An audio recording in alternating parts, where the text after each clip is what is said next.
What is God like? Describe to me, this is hypothetical, but you can think about it. Describe to me what God is like. Just give me like a paragraph summary. What kinds of things is God into? What personality does God have? Just quick. It's hypothetical. How important is that question to what we believe about life? And we're here at church, which is the endeavor to pursue, to follow in the footsteps of God.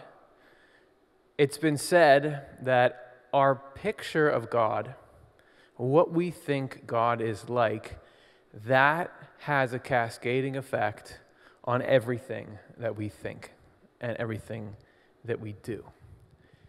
We're wondering what kind of life God is. If God is a way of life, what kind of life is God? And we kicked off this whole thing in the book of John with that beautiful yet cryptic passage about God is the Word, and the Word is God, and the Word was God. If we go forward just a couple of verses, we get this amazing tip.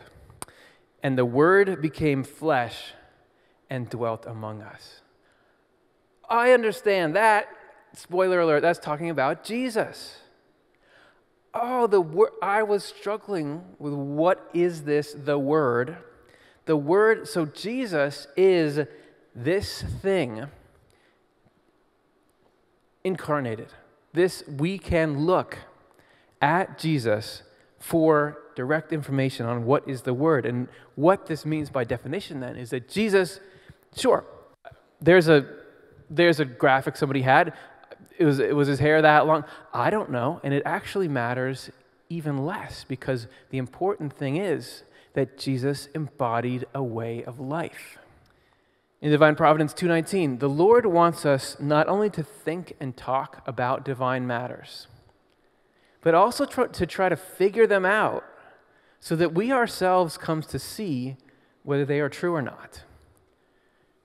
Part of the way that God operates is He wants you to chew it over.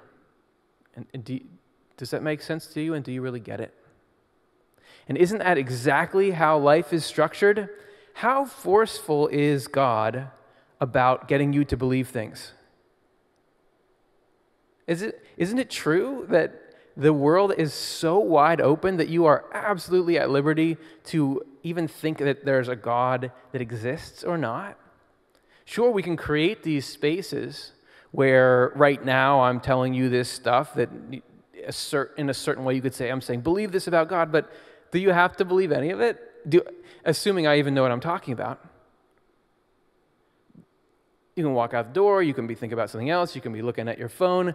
Later, there's freedom everywhere and everything. And that's the whole way life is structured. That instead of it being, hey, you're here and I'm going to tell you this is what it is, here's the sandbox. And I am going to equip you with the tools to be able to weigh this for yourself. But ultimately what I'm looking for is, there's something that is good. But the only way you're really going to see is if you're able to weigh that for yourself and wrestle with it and grapple with it and come to understand why it's good and why it works. We are playing a giant game of in the manner of the Word. If the Word is divine wisdom, this is the way to live. If the Word was Jesus, Jesus was made flesh so we can understand this way to live. We can be in our lives, maybe there's not one single group of people we're playing with, but we can be acting out the Word. Trying to get it so that if somebody was watching you, they could guess what the word is. Oh, it's the Word. You're trying to act like God. You're trying to act like love acts. There was those bracelets. How many years ago was that? 500 years ago? 30 years ago? What would Jesus do? I'm sure people still wear them, but this was a trend at one time. There would be people with a bracelet on would say WWJD. And I remember way back at the beginning, it was tricky because if somebody said, what does that stand for? You would give it to them because it stands for what would Jesus do? And Jesus would give you something. It's the doing. Even then, those bracelets know what's the greatest value in the Jesus thing is it gives us a model